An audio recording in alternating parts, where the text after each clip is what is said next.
Muslim English Language Institute.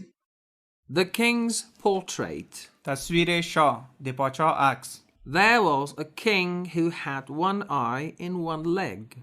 پادشاهی بود که یک چشم و یک پا داشت. یو پاچا و چې یو سترګه او یو پښه درلوده. He asked all the painters to draw a beautiful portrait of him. او از تمام نقاشان خواست که از او یک تصویر زیبا رسم کنند. هغه له ټولو نقاشانو وغوښتل چې د یو ښه ښایسته عکس رسم کړي. But none of them could, because how could they paint him beautifully with the defects in one eye and one leg? اما کسی نتوانست، زیرا ممکن نبود که او را به زیبایی ولی با کمبودی یک چشم و یک پا رسم کند. خو هیچ چا ونشوه کولای، ځکه دا ممکنه نه و چې د یوې سترګې او پښې په کمبودوالي سره یې ښکلی عکس رسم کړي. Eventually, one of them agreed and drew a classic picture of the king.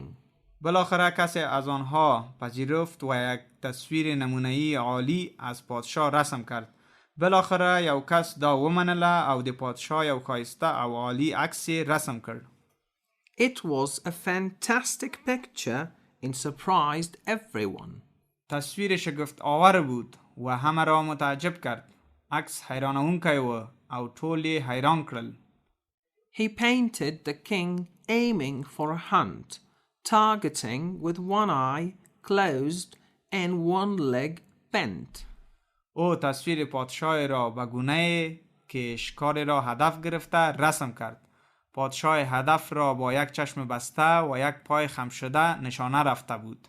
هغه د پادشاه عکس داسې رسم کړل لکه ښکاري چې په نښه کړی و.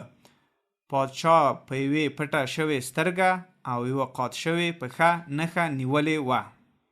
The king was very pleased by seeing the picture and rewarded the painter with many gold coins. پادشاه با دیدن تصویر خیلی خوشحال شد و نقاش را با چندین سکه طلا انعام داد.